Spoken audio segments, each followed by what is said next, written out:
Pronto. Tá. Então, como eu estou dizendo para vocês, a regra dos 5 de Lipinski são baseadas no fato de que esses parâmetros são múltiplos de 5 e não que são 5 regras. Tá?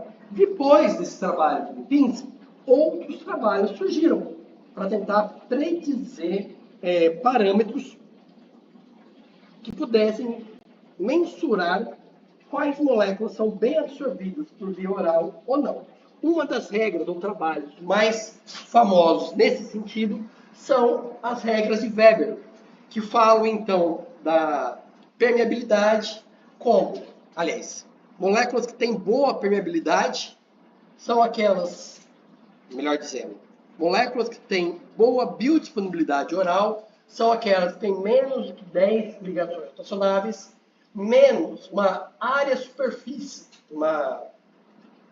superficial polar menor do que 140 angstrom quadrados e a somatória dos doadores e aceptores de ligação de hidrogênio menor do que 12.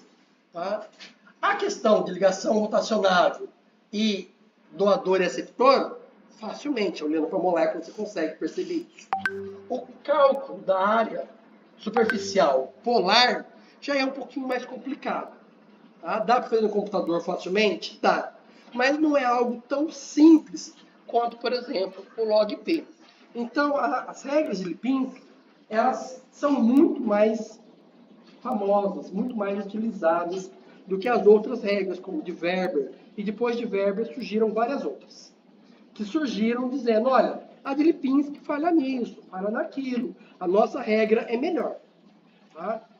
A regra de Lipinski, embora não seja a melhor, como ela ficou sendo mais conhecida e mais utilizada, e o que a indústria farmacêutica geralmente quer é desenvolver uma molécula para uso oral, houve um desvirtuamento do trabalho de Lipinski.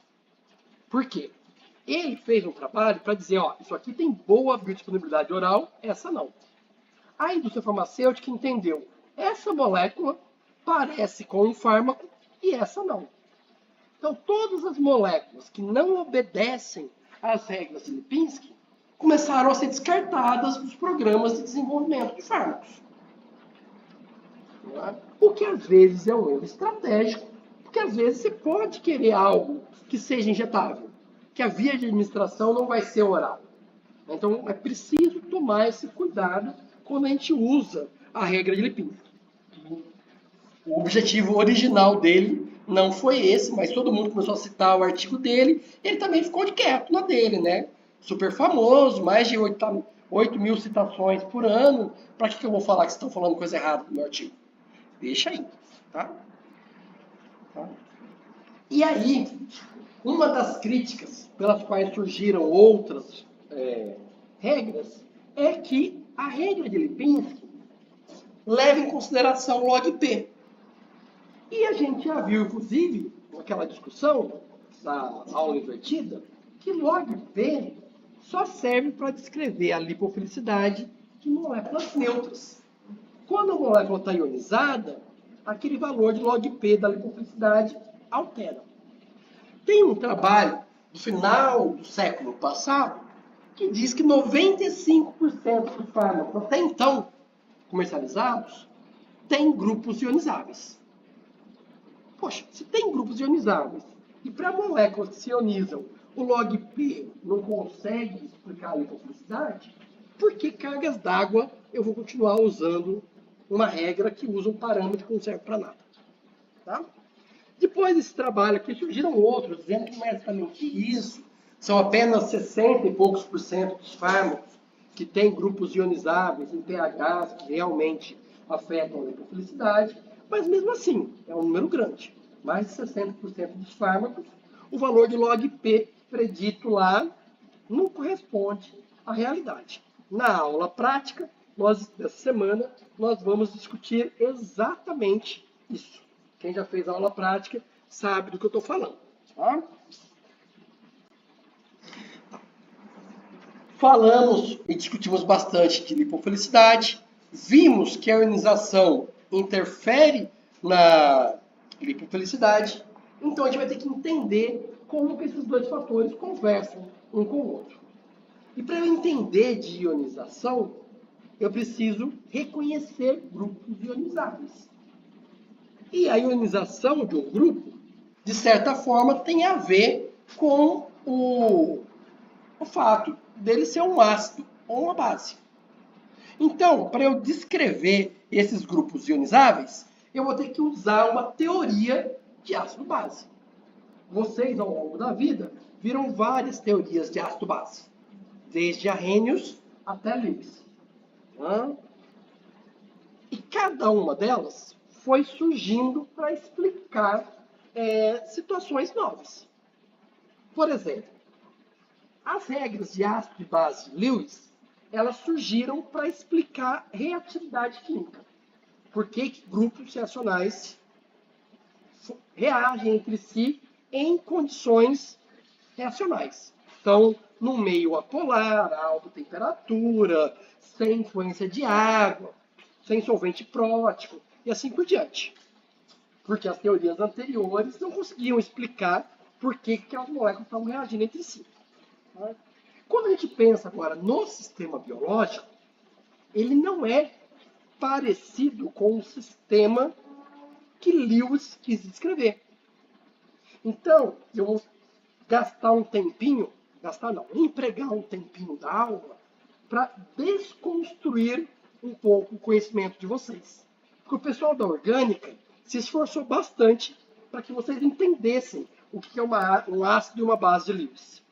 Eu vou querer que vocês deixem esse conhecimento compartimentalizado lá para reações orgânicas e voltem a pensar em ácidos e bases de acordo com a teoria de Brown-Forman.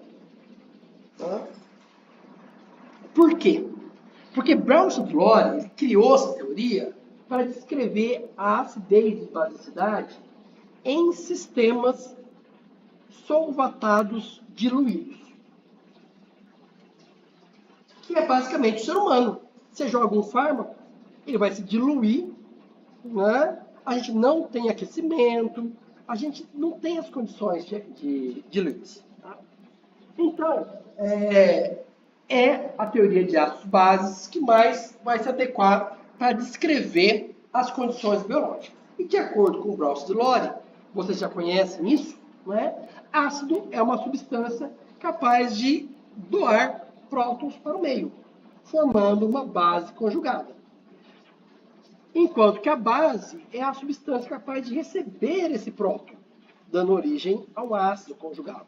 E a reação mais clássica de representação do que eu estou falando é aquela onde eu tenho um ácido em água, a água funcionando como uma base, dando origem a uma base conjugada e o ácido conjugado. A base em água, que aqui funciona como ácido, dá origem a um ácido conjugado e uma base conjugada. Isso tudo é apenas recordação. Vocês já conhecem isso. Tá? Mas é um pouco difícil dissociar o conhecimento que vocês têm de Lewis desse de Brown-Forman. Então, a gente vai ter que praticar isso um pouco. Tá? Então, para a gente praticar, vamos fazer o seguinte. Pessoal de P1, tá? Eu vou apontar aqui os grupos e vocês me dizem se esse grupo é ácido, básico ou neutro, de acordo com a teoria de Brown-Forman.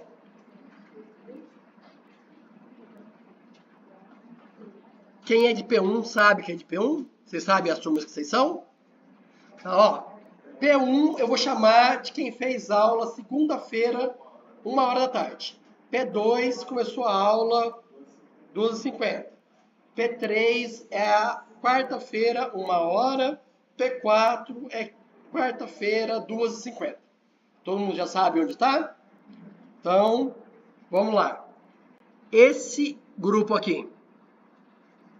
Ácido, base ou nada?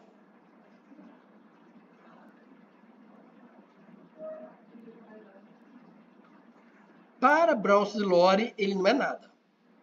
Tá? Esse grupo aqui, ácido. Esse grupo aqui, tá. P2 esse grupo aqui, ó.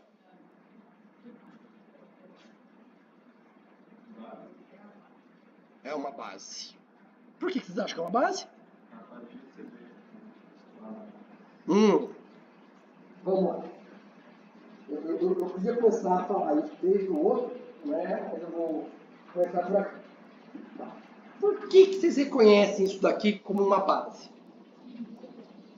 Porque o nitrogênio tem o quê? Um par de elétrons, que é quem vai receber esse próton. Tá.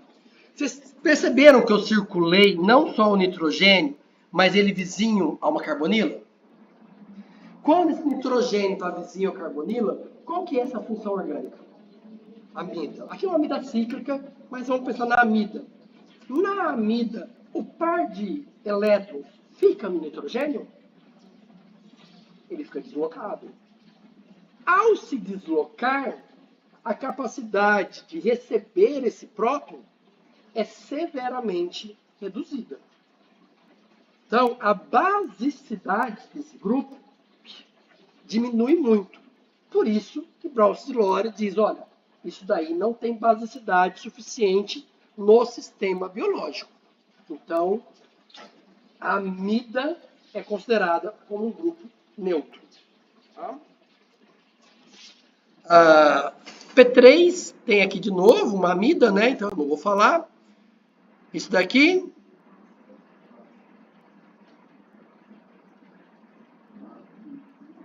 Nada. Né? P4. Nada? Alguém falou nada? Porque tá certo, é nada. Tá? Éter para Browse Lore não é nada. Isso daqui. Ou melhor dizendo, posso até ver isso daqui, ó.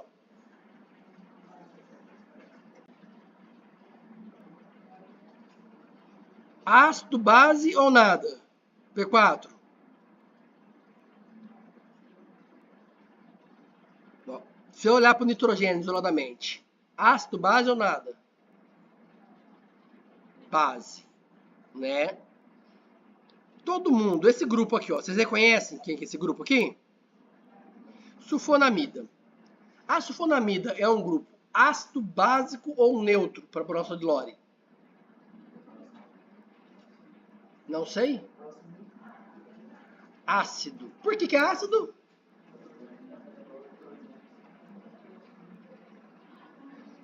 Concordam que para decidir que o nitrogênio da amida não era base, eu tive que olhar ele num contexto que estava próximo a ele? Eu vou fazer o mesmo raciocínio aqui. Eu tenho um nitrogênio e vizinho a ele um grupo retirador de elétrons, parecido com o que eu tinha na amida. Né? Então eu tenho uma deslocalização.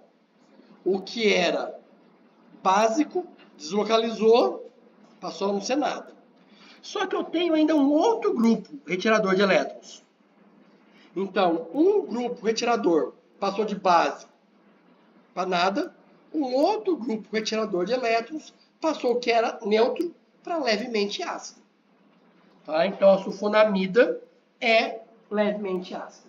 Esse raciocínio que eu fiz com vocês, qualitativamente, de analisar se tem um grupo retirador, se tem algo que entra em ressonância com o par de elétrons, é algo que qualitativamente sempre funcionou para os exemplos que eu vi até hoje. Se vai funcionar até o resto dos dias, não sei. Mas se vocês acharem um exemplo que não funciona, tragam e a gente tenta explicar de outra forma. Mas até agora, todos os exemplos que eu vi funcionam. Diga. Só pensando. Aí atrás é dúvida? Não. Só discutindo. Ué. Camida? Não. É porque você está me perguntando por que os pares de elétron aqui dele não são capazes de receber? Aí a gente vai, para explicar isso de verdade, a gente tem que usar uma química um pouco mais profunda. Por que que esse par de elétrons é diferente do par de elétrons do nitrogênio? Lembra da hibridização do nitrogênio? É tipo os três substituintes para baixo e esse par de elétrons está para cima. Ele está mais exposto para receber o próton. O oxigênio, a hibridização desse oxigênio, onde estão os pares de elétrons, é diferente. E aí, por isso, ele é menos suscetível a receber esse próton. Até onde eu me lembro da minha química orgânica de 94. Lembra, ó, atentem-se, 94. De lá para cá, mudou um monte de coisa. Aliás, mudou não. Mas a forma de explicar várias coisas pode ter avançado. Tá? Então, se você consegue explicar de outra forma, me ensine. Tá? Vimos aqui a sulfonamida. Vamos passar para cá. Eu tenho de novo uma amida, uma carboxila e eu tenho esse grupo aqui. Ácido básico ou neutro? Esse anel aqui.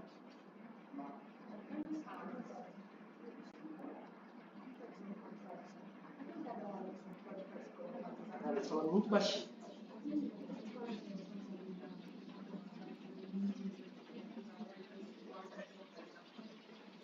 Isso é uma coisa importante para vocês relembrarem da orgânica.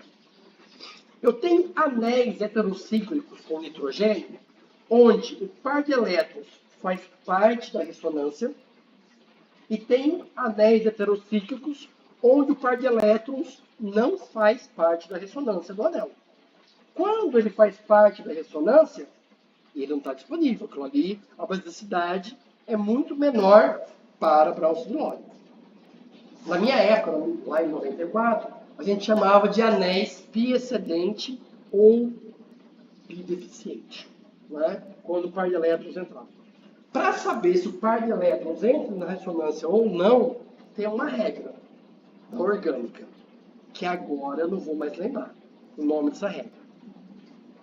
Mas tem lá uma regra, 2N mais alguma coisa, que diz se os elétrons fazem parte da ressonância ou não. Tá? Depois vocês podem olhar aí. Então, a sua pergunta tem um pouco a ver com isso. Por quê? Eu preciso entender se esses pares de elétrons fazem parte da ressonância, e no caso aqui faz, tá? Eles não são básicos, mas esse próton é sim ácido. Tá? Eu poderia olhar para ele também, para esse NH, e ver que aqui eu tenho uma ressonância e para cá eu tenho outra ressonância. E isso me diria, então, que ele é um ácido. Tá? Praticar é o único caminho para vocês resgatarem isso. Tá? Na aula prática da semana que vem, nós vamos nos debruçar bastante sobre isso aqui também. Tá? Então, não fiquem muito angustiados se agora isso parece difícil para vocês. Vai se tornar mais fácil à medida que vocês praticarem. Tá. Identificar que o grupo é um ácido ou uma base é a primeira etapa.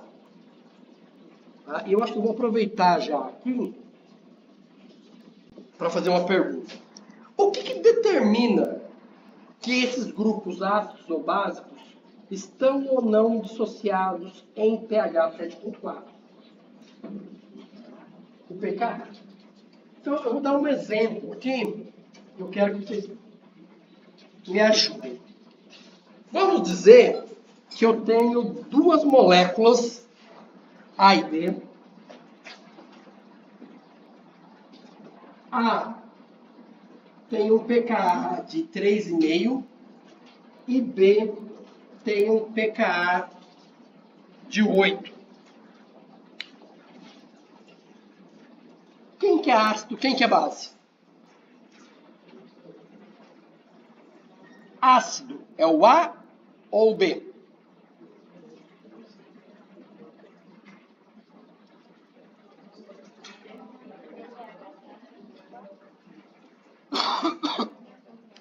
Vou aproveitar a dúvida aqui.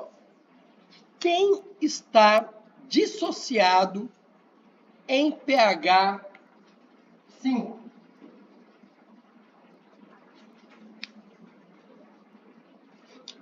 Vou melhorar. Quem está majoritariamente dissociado em pH 5?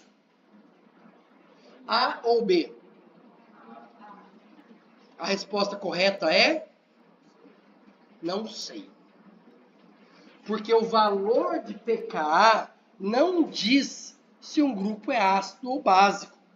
Ele só diz a força relativa de dois ácidos entre si ou de duas bases entre si. E eu vou fazer um adendo daqui a pouquinho. Por exemplo, se eu tiver um ácido, se eu tiver dois ácidos, qual deles é mais forte? O que tem pKa 3,5 ou o que tem pKa 8?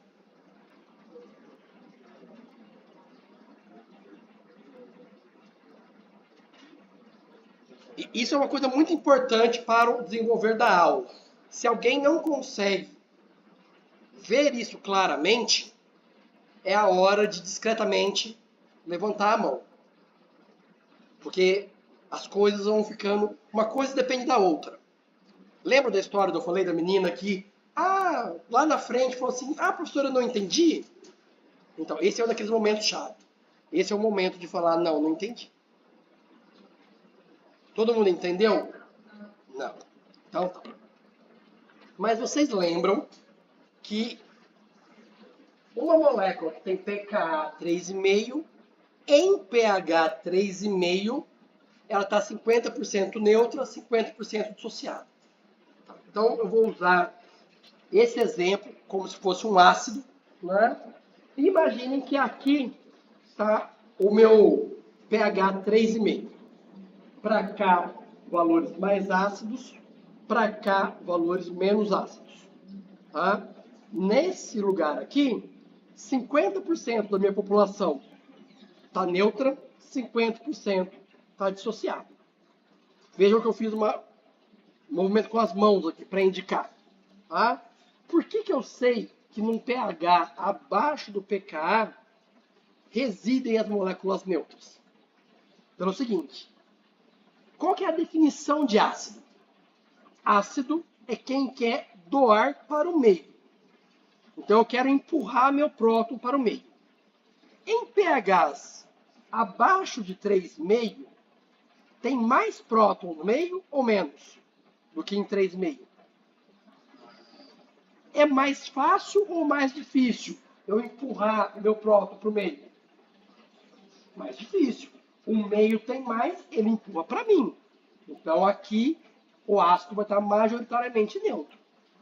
Em pHs acima de 3,5, por dedução óbvia do que vocês acabaram de falar, vai ter menos próton disponível.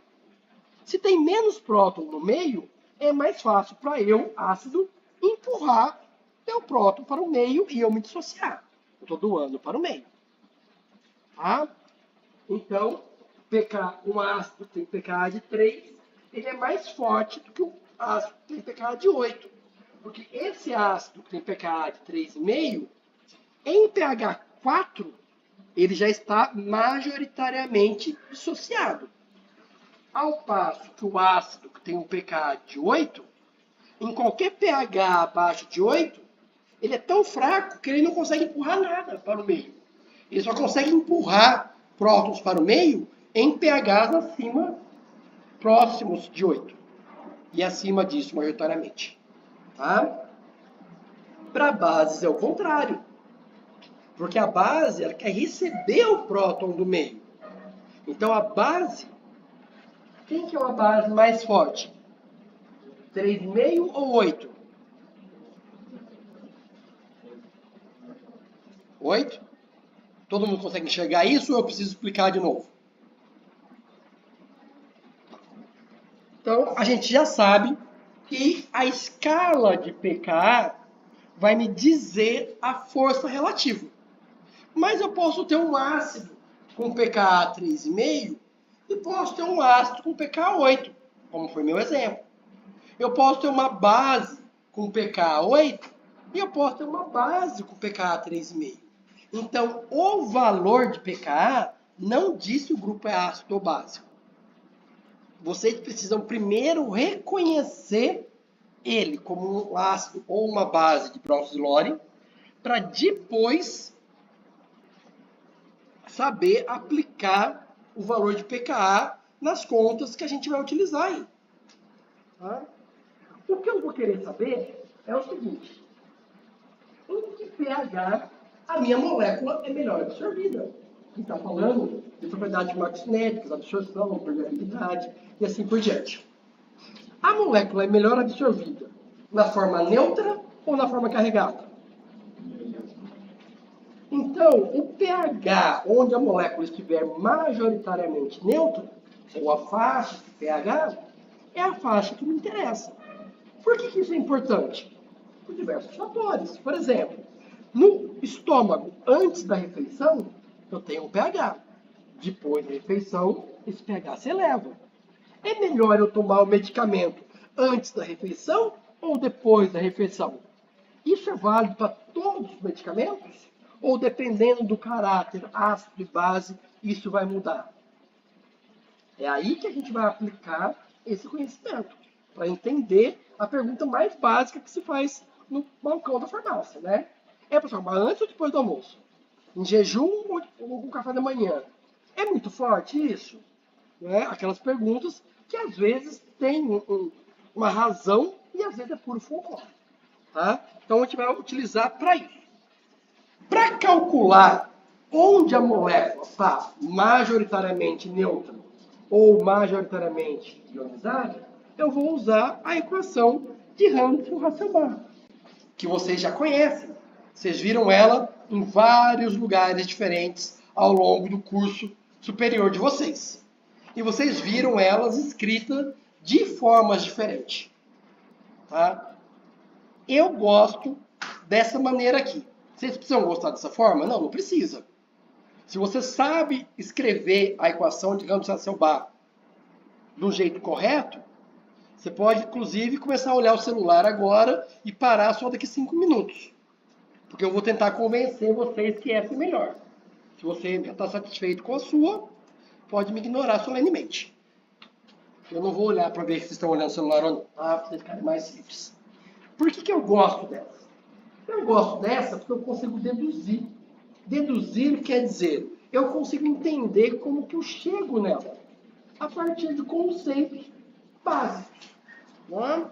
Primeiro, eu falei, vocês já sabem que no pKa tem um equilíbrio entre duas formas. Então, eu vou começar descrevendo esse equilíbrio entre o ácido em água, dissociando na base conjugada e o ácido conjugado. Quem descreve esse equilíbrio é uma constante, dada pela concentração de A- e H+, dividido pelo ácido não dissociado. Se eu tirar o log de ambos os lados, e lembrando que menos log de Ka é pKa, eu vou escrever menos log de Ka, menos log de H3 ou mais, menos log, e vou repetir isso aqui. Menos log de Ka é pKa, menos log de H3 ou mais é pH. E aqui eu copiei essa fórmula. A única coisa aqui que tem, talvez, de difícil, é lembrar que pela regra do logaritmo, se eu inverter esses dois, numerador e denominador, eu preciso inverter o sinal do log para chegar na equação que eu mostrei para vocês. Tá? Então aqui eu consigo entender como que se chega na equação de Ramsay-Hasselbalch. Tem aqui a dedução do pKa entre aspas para as bases. Tá? E por que entre aspas? Se vocês quiserem, a gente faz dedução. Tá? Mas está aqui e está lá no áudio das aulas anteriores. Então, eu acho que não tem muito sentido só ficar de papagaio aqui. Tá? Por que do ácido? Porque, teoricamente, pKa é uma constante de dissociação do ácido e não da base. Então, a rigor, eu deveria dizer que aqui é o pKa do ácido conjugado da base. Tá? Pode dizer teórico, é isso que eu preciso dizer. Mas se já é complicado para vocês entenderem o que está acontecendo, imagine se toda hora eu ficar falando do pKa do ácido conjugado. Você não vai olhar a base. Você vai olhar para ela, imaginar quem que é o ácido conjugado dela, para então associar aquele valor ao ácido conjugado. Me parece desnecessário. Então, embora não seja o mais correto, eu vou continuar me referindo ao pKa da base. Mas, lembre-se, eu estou falando do pKa do ácido conjugado. Tá? Por que isso? Porque, por exemplo, aqui eu tenho um valor de pKa para esse grupo aqui, ó, tá vendo? Esse grupo é um ácido ou uma base?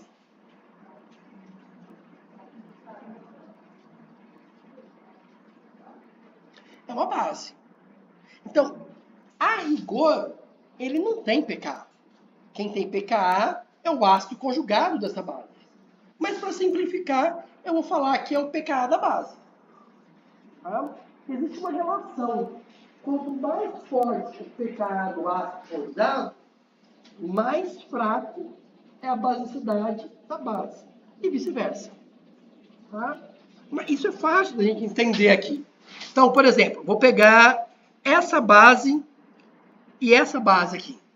Qual delas é mais forte? Quem que é mais fraca? A base mais forte é a de pKa 9,6 ou de 4? A mais forte é essa daqui. Né?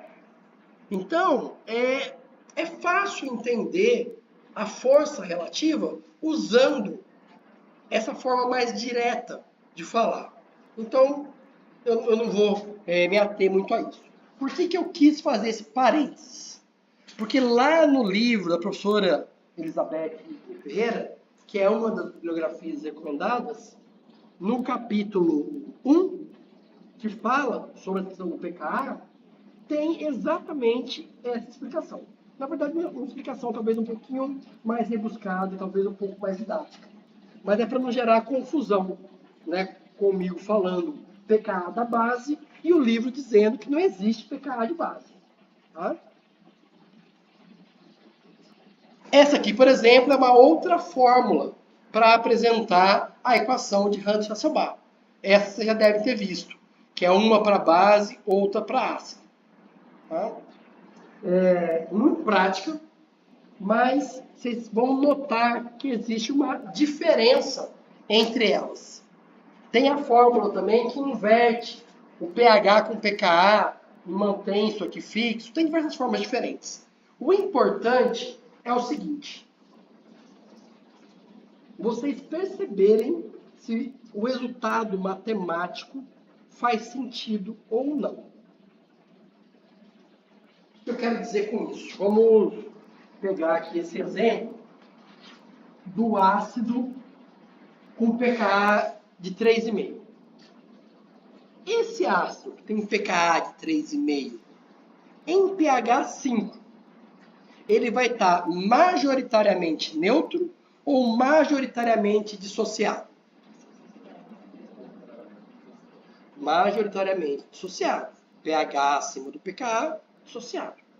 Se você escrever a fórmula errada, vai dar como resultado para você que ele está majoritariamente neutro. Quimicamente, você sabe que o resultado, porcentagem neutro, tem que dar abaixo de 50%, porque tem que majoritariamente estar dissociado. Você aplicou a fórmula, deu lá que ele está 80% neutro, certeza que a fórmula está errada, porque a química não está. Então, olhe de novo para a sua fórmula, o jeito que você gosta de escrever ela, e não erre na matemática. Tá? Porque tem gente que na prova faz o seguinte, faz toda a conta errada, aí chega no final, magicamente, aparece o número correto. E aí, na revisão de prova, né? Aqui, professor, eu pus, O valor está correto. Sim. E como é que você chegou nesse número? Ah, professor, mas eu errei foi a matemática. Entenderam? Que eu não posso ajudá-los nessa situação. Vocês têm que se ajudar. Vocês conseguem identificar que teve um erro matemático e corrigi-lo. Tá? E é isso que vocês precisam fazer. Tá? Precisa ser coerente o cálculo com o resultado. Já que eu estou falando em cálculo, como é que a gente calcula? Como é que a gente usa esses valores para chegar numa porcentagem, numa proporção, num número? Não é? São questões que os professores geralmente consideram muito simples. Por quê? Na equação, você precisa dar o pH, que você quer a questão, você precisa dar o pKa do fármaco e você precisa perguntar qual que é a concentração de espécie neutra naquele pH. Não tem muito para onde correr, não tem muita criatividade além disso. Ah, então, qual que é a dificuldade? Onde que as pessoas erram? As pessoas erram, geralmente, na identificação do grupo ácido ou básico. Porque se eu não sei se é ácido ou base, eu vou pegar e usar a fórmula errada. Se é um ácido e eu uso a fórmula da base, vai dar errado. Tá? Se é a forma ácida de um ácido, é neutra. Mas a forma ácida de uma base é ionizada. Então, a primeira coisa que a gente precisa fazer é identificar quem que é o grupo ácido ou básico. Por exemplo, nessa molécula aqui, esse pKa é de um grupo ácido ou básico?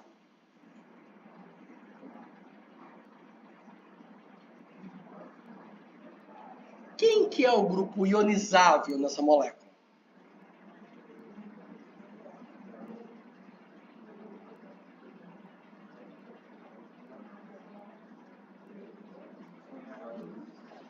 É o NH2.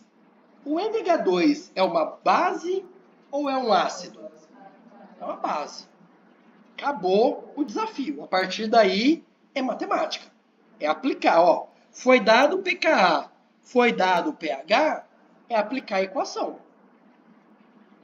E se a gente usar um pouquinho da química, você já tem uma ideia aproximada do que vai dar. Por exemplo, uma base que tem pKa 9,4 em pH 8, ela vai estar majoritariamente neutra ou carregada? Carregada, porque é um pH abaixo do pKa.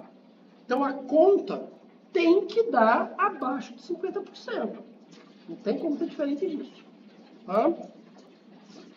Essa molécula aqui, esse pKa 8 aí, é de um ácido ou de uma base?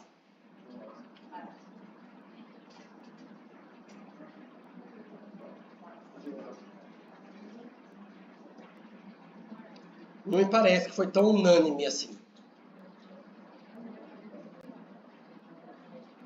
Tem um pessoal que já viu esse slide, outros que assistiram na aula, que podem já ter percebido o que está acontecendo aqui. Para outros, talvez precise de um pouquinho mais de prática. Que é o quê? O que acontece? Onde estão as dúvidas, geralmente? É no amino. Porque se a gente parar para pensar, quem são os grupos ácidos que a gente encontra em fármacos? Ácido carboxílico, sulfonamida, aneltetrazol.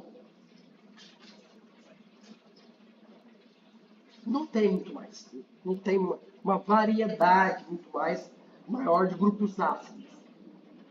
Agora, imagina o tanto de anéis heterocíclicos, de combinações que tem com amina.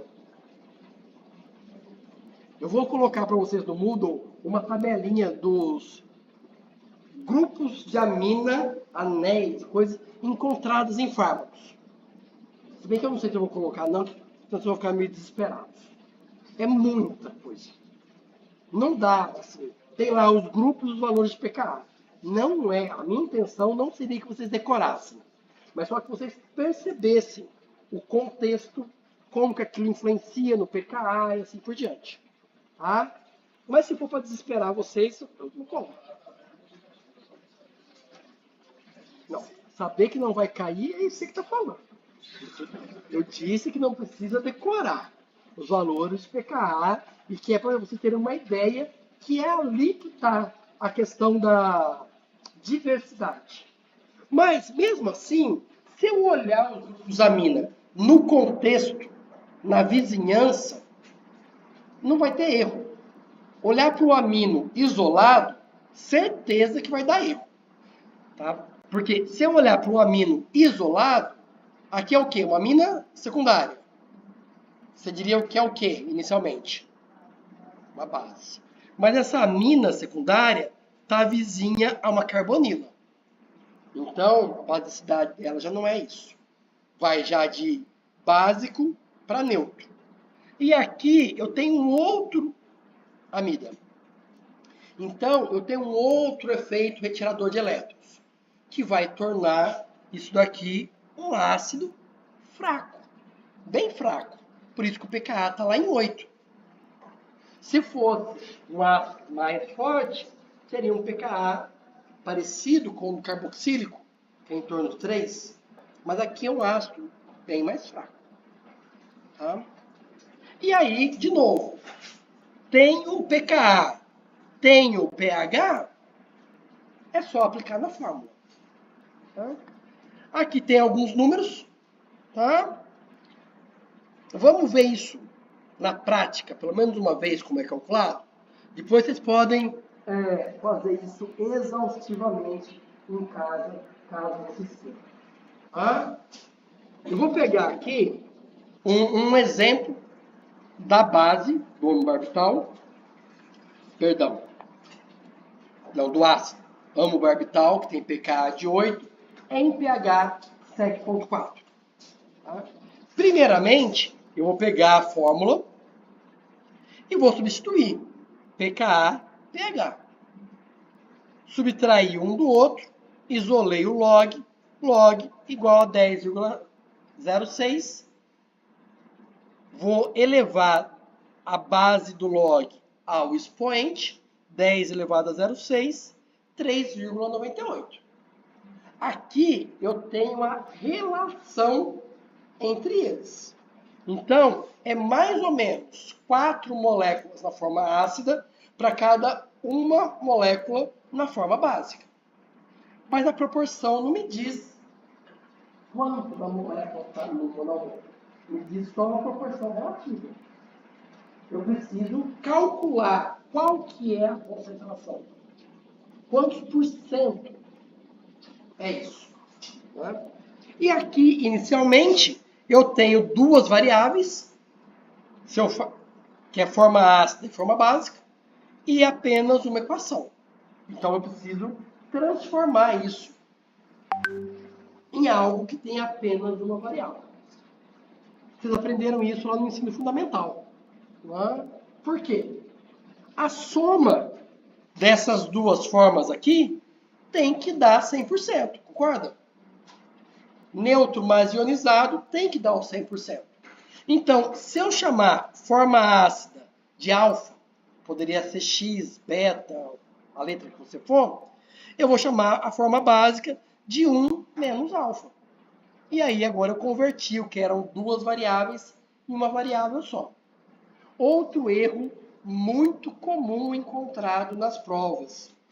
A pessoa faz alfa dividido por alfa menos 1. Que matematicamente não tem sentido. E vai dar um resultado que é o contrário também do que a gente está esperando.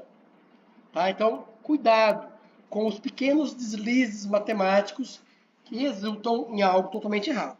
Depois disso, só substituir e chegar aqui em quem é alfa e quem é 1 menos alfa.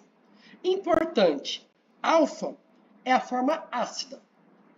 Mas lembrando, a forma ácida de um ácido é neutra, mas a forma ácida de uma base é carregada. Então, em algum momento, você precisa dizer que alfa é a forma ácida de um ácido, portanto, corresponde à concentração de espécie não ionizada. Só fazer uma conta lá e alfa é igual a 0,8 não me diz muita coisa. Tá? Vamos seguir adiante. Sempre a pergunta vai ser relacionada com a forma neutra. Por quê? Porque é a forma neutra que me interessa. Tá? Ah, professor, mas e se for como que eu aumento a excreção? Vai aumentar a excreção, vai diminuir a concentração de espécie neutra. Porque a forma ionizada é mais hidrossolúvel, sai mais. Então, se eu pensar sempre em termos da forma neutra, eu sempre vou conseguir chegar onde que eu quero. Tá? Aqui é, na verdade, um slide só para ilustrar o efeito da ionização sobre a hidrossolubilidade. Eu acho que não compensa a gente perder muito tempo com isso. Apenas para mostrar que aqui eu tenho um grupo carboxílico. Quando o diclofenaco sai da sua forma neutra em pHs abaixo do pKa e vai para a sua forma ionizada, eu tenho um ganho bastante pronunciado na sua hidrossolubilidade e, portanto, redução acentuada na lipofilicidade. E o contrário ocorre aqui com a base. Isso tudo era para ilustrar a questão do ionizado acima do pKa para ácido ou ionizado abaixo do pKa para a base.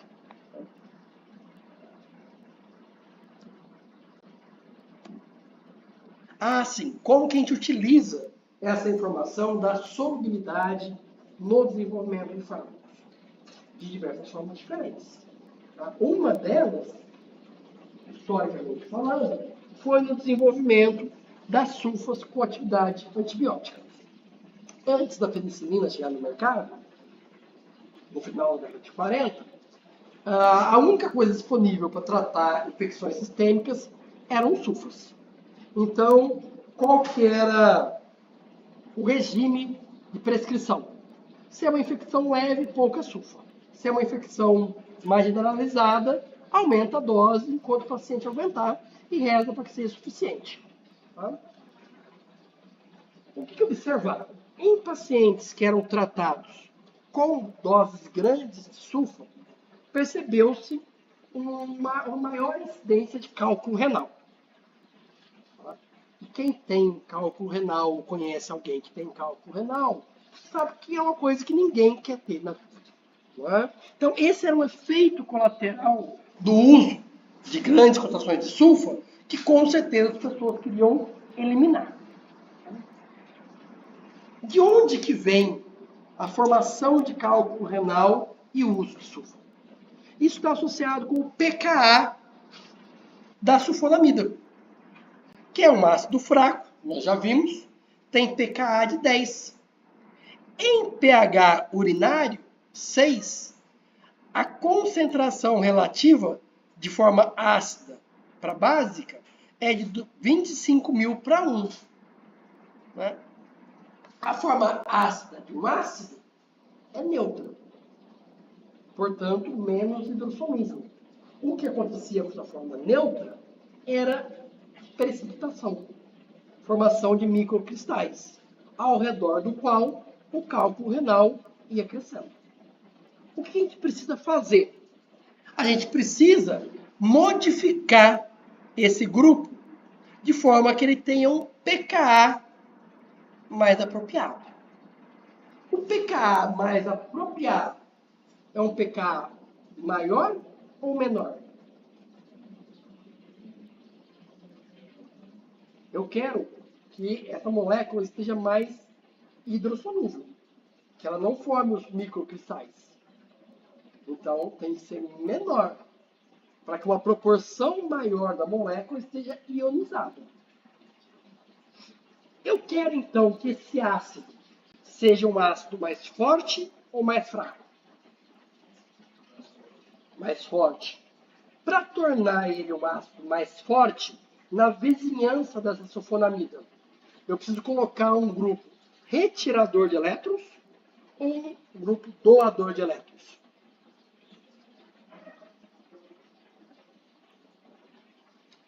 Eu escutei algumas pessoas falando doador e algumas retirador. Vamos fazer aí uma defesa dos argumentos. Quem acha que é doador? Por que acha que é doador? Ao doar elétrons, o que eu faço com o próton do ácido? Eu facilito que ele saia ou eu estabilizo ele onde ele está? Eu estabilizo.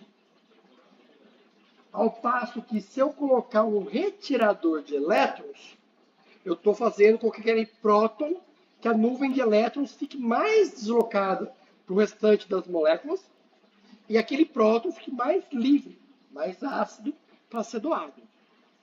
Então, esse raciocínio que a gente fez aqui em alguns segundos, graças a toda a química orgânica que vocês sabem, demorou alguns anos para ser implementado e a partir das sulfas se chegar no sulfametoxazol.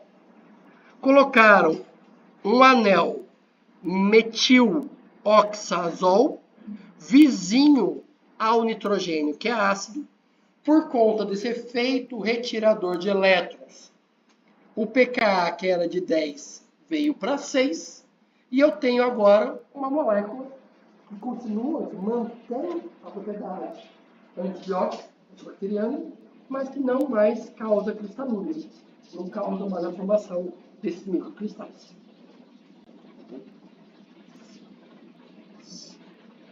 A gente falou sobre essa questão de colocar um retirador de elétrons. Será que isso é uma coisa meio comum? É uma regra? Ou não? Foi particular naquele exemplo. Vamos olhar então outro exemplo. Aqui, eu tenho uma hidroxila, que não tem acidez nenhuma, uma hidroxila num anel benzênico, ou fenila, melhor dizendo, que tem uma acidez pequena. Quando eu coloco um parametoxi, o pKa sobe ligeiramente, cloro reduz, cetona reduz ainda mais, nitro reduz. Vou parar por aqui para não ver os efeitos de dois substituintes e como que eles interferem um do outro. Tá? Vocês veem alguma tendência aqui de grupo doador e retirador sobre o pKa do grupo ácido?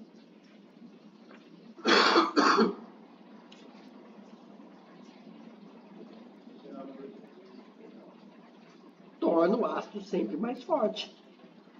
Tá? E o doador de elétrons vai tornar o ácido sempre mais fraco. Pelo efeito que a gente acabou de discutir.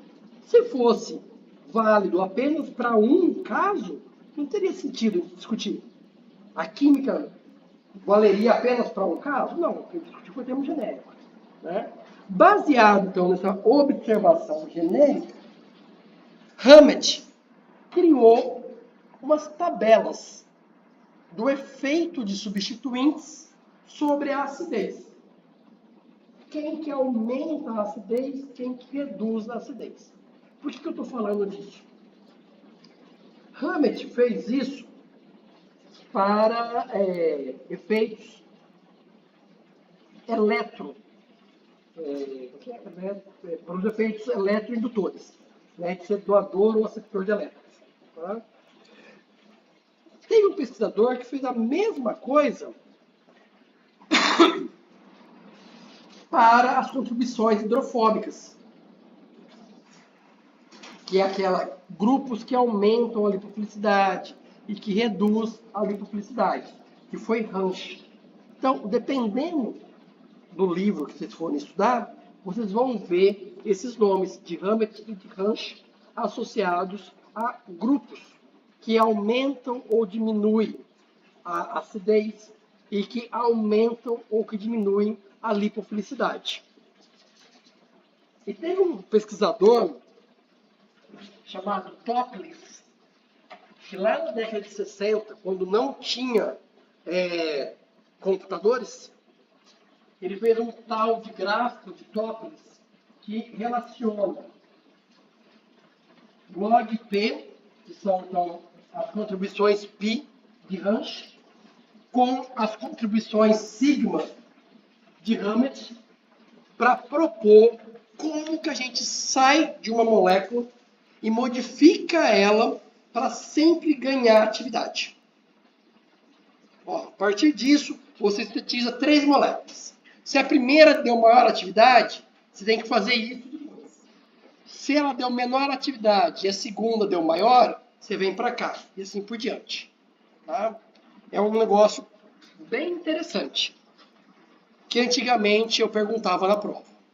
Mas eu parei de perguntar porque as pessoas achavam que era muito complicado entender o gráfico de Topliss. Eu, particularmente, continuo achando que ele é interessante. Vamos tentar aplicar isso no desenvolvimento de fármacos? E como a gente está falando aqui da parte farmacocinética, vamos tentar melhorar a absorção dessa molécula. Tá? Eu tenho aqui uma molécula que tem pKa de 7,8. E eu quero saber, primeiro, em que faixa de pH ela é melhor absorvida, e depois eu quero melhorar a absorção dela naquela faixa. Tá? Então, vamos olhar para a molécula, identificar aqui quem que é esse grupo ionizável com pKa de 7,8. Pode ser essa função aqui? Não. Sobrou esse e esse. Aqui eu tenho um nitrogênio, que na vizinhança dele tem um grupo aromático, e aqui um outro também aromático. Aliás, em ressonância. Então, o que era básico ficou neutro, uma acidez muito baixinha. E aqui eu tenho um grupo que quando o R é CH3, não tem nenhum efeito. E ele com certeza é básico. Tá? Se eu fosse mais rigoroso, eu diria que tem 2 grupos aqui para a gente considerar. Mas, como a gente está começando a falar de pKa, eu vou me preocupar com apenas quem é claramente ionizável, que é esse daqui. Então, no meu exemplo, eu tenho um grupo básico com pKa 7,8. Essa molécula é melhor absorvida em pH intestinal ou estomacal? Entendem por que é no intestinal? Mas vocês também devem perceber que a absorção dela não deve ser muito boa. Porque qual que é o pH do intestino? Varia. Né? Mas vai de 5 alguma coisa no comecinho até perto de 7, 8 lá na parte final. A gente costuma falar que 5, 5,5 para as nossas questões aqui. Tá? Então, uma base que tem pKa 7,8 em pH 5,5, ela está majoritariamente carregada. Se eu quero melhorar a absorção dela, eu preciso tornar essa base mais fraca ou mais forte? Mais forte? Mais fraca. Por que é mais fraca? Porque uma base mais fraca só vai receber o próton em pHs mais baixos. Né?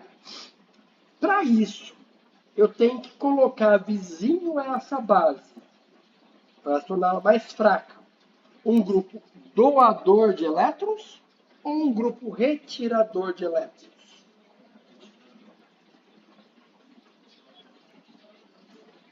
Eu estou olhando para a cara de vocês, só. Não estou falando que está certo ou errado.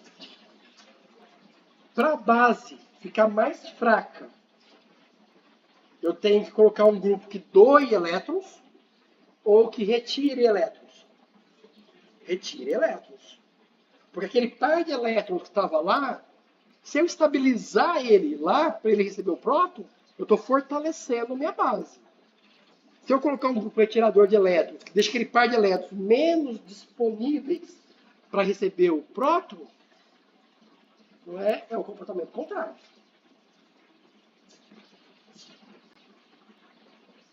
Que a gente já falou. Tá. E agora, para finalizar, contar para vocês que, embora tudo que eu tenha dito é verdade, é uma visão muito simplificada da realidade. Não é? A gente viu até agora situações onde a molécula ionizável teria ou um ácido ou uma base. Nunca mais de um ácido, nunca mais de uma base e nunca a combinação de ambos. Tá? E a realidade não é bem assim. A realidade é um pouco mais complexa. Tá? Para entender essa situação mais complexa, a gente tem que partir do básico. Então, o que nós vimos até agora foi essencial. Mas, na aula prática, a gente vai ver situações como essa daqui, onde a gente vai ter mais de um grupo ionizável.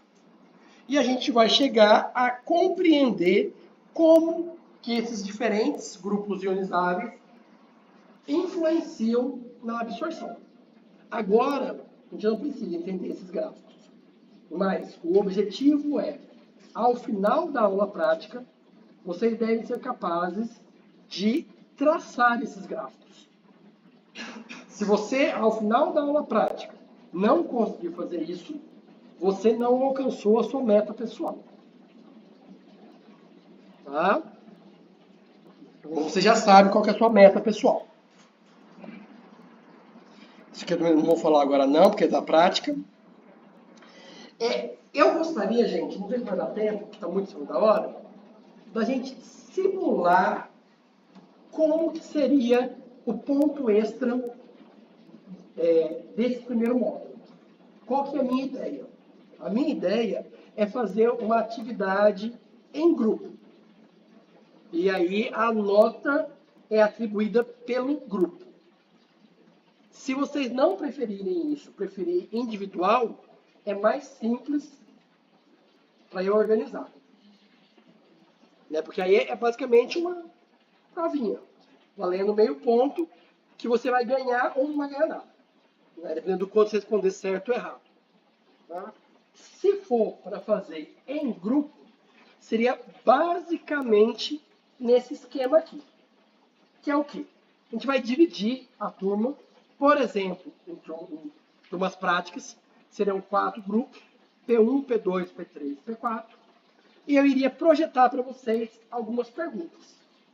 Vocês precisam discutir entre o grupo e eleger uma pessoa para responder pelo grupo. Não pode a mesma pessoa responder mais de uma vez. Porque o que acontece? Às vezes tem uma turma prática que tem alguém que está acima da média dos estudos. E aí ele quer garantir a nota dele, né? Ele responde tudo. Né? O meu objetivo não é esse. O objetivo é que todo mundo entenda. Então, se essa pessoa sabe muito, ela vai ter que, pelo menos, ensinar aos seus colegas. Porque a nota dela não vai poder ser ela sozinha. Ela vai ter que distribuir esse conhecimento. E não pode, na hora de responder, toque o caderninho e lê o que o escreveu. Tem que realmente falar com as suas palavras. Tá? Então, é assim. Tem 2 chances nesse modelo de vocês pontuarem. Respondendo corretamente ou corrigindo os erros do colega. Então, 4 turmas. 3 respondem, uma é a turma juiz. Ela vai estar ali atenta, né? A turma 1 falou quase tudo certo. Mas a P1 falou quase tudo certo. Mas esse deslize aqui, eles falaram esse conceito errado. Eles vão ficar quietinhos, escutar todo mundo não é? E aí, ao final, eles vão perguntar, eu vou perguntar para eles: alguém acertou? Não, professor, ninguém acertou. O que está errado? Olha, a resposta mais próxima da correta foi a de P1, mas eles erraram nisso, nisso, nisso. Se eles corrigirem de forma correta, eu estou olhando assim, mas não tem nada a ver. Não sei quem está em P1 e quem não está, tá? É só porque eu preciso olhar para algum canto. Não se sintam, por favor, de uma forma acuados. Eles têm, então, a chance de pontuar, mesmo eles não respondendo. Se a turma acertou, ótimo, ela acertou. Aí eles podem dizer, P1 acertou. As turmas juiz e P1 vão receber o ponto. Tá? Então, é uma forma de pontuar.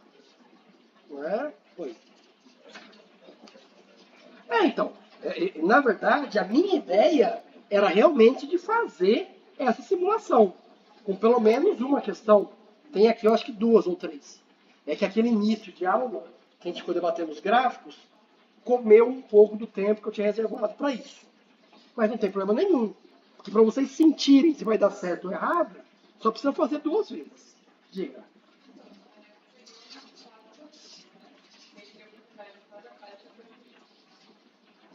Eu não pensei que seria um 4. Eu posso fazer um número X. Tem que ser pelo menos 4. Mas pode ser 10 questões.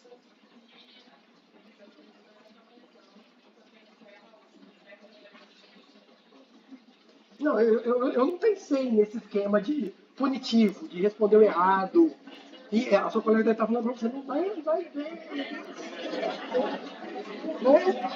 Mas assim, como que eu penso? Como que eu penso essa atividade extra? Né? Eu penso como uma oportunidade de vocês se dedicarem um pouco mais. Não é para ser algo punitivo, não é algo que define que você vai passar ou perder em QF. Na verdade, com isso daqui, eu vou te falar, vocês não são da época de professor Eudes. O professor Eudes é um professor antigo de QF.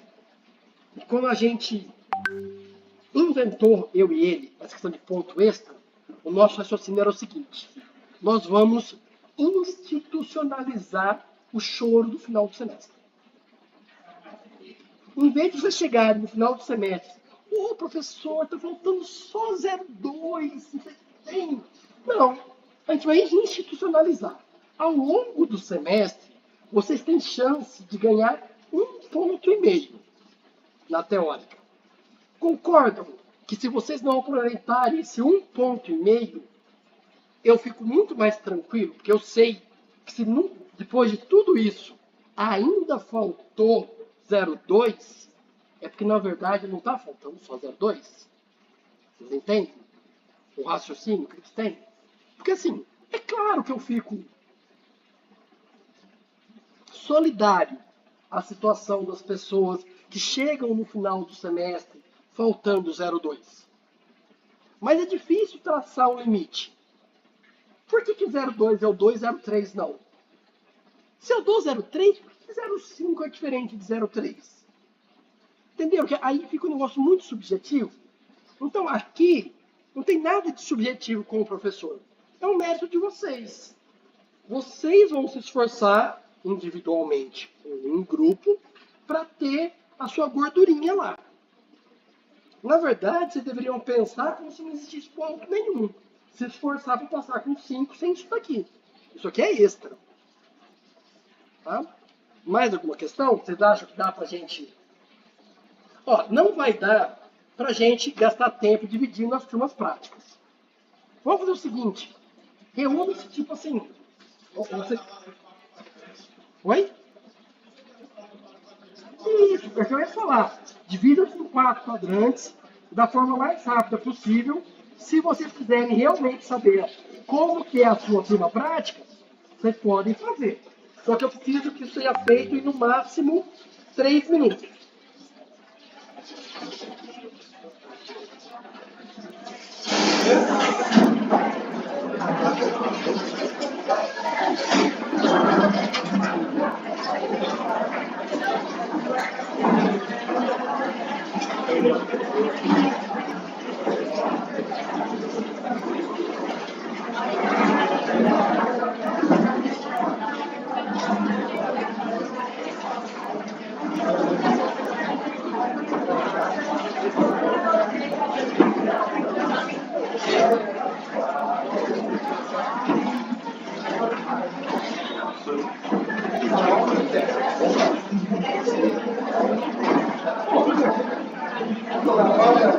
Gente, uma coisa que vão perceber.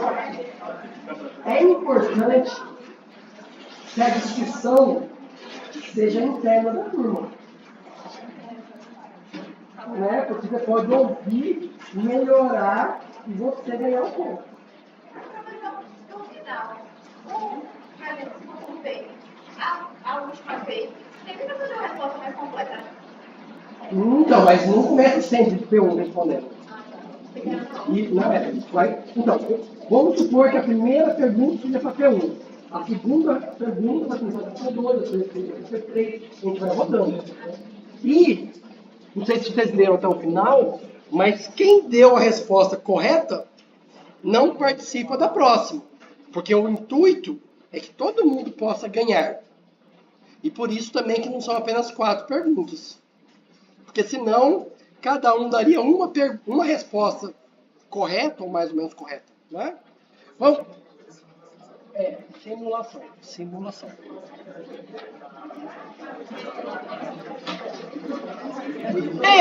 Mais ou menos. Mas sempre que vale nota, as coisas são diferentes. Vamos lá, gente. 5 minutos.